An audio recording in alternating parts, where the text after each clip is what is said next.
चला ना. अहो असं काय करता, मैत्रिणीकडे जायचं ना, असं लग्न आहे म्हटलं मी तिचं. कसली पार्टी? अहो मी तुम्हाला सकाळीच सांगितलंय ना. मी दुसरं काही ऐकणार नाही. आज तिचं लग्न आहे, आपल्याला जायचंच आहे. अहो लवकर चला, 8चा मुहूर्त आहे. मी काही ऐकणार नाहीये.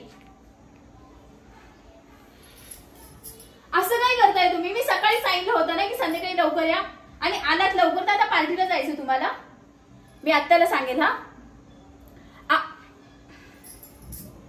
हा असं जरा शहाणा बाळासारखं ऐकायचं ना. लग्नाला जायचं सांगून ठेवलंय तरी पण नखरे करतात. कसं आत्या नाव सांगितलं, कसं बरोबर आलेलं आहे.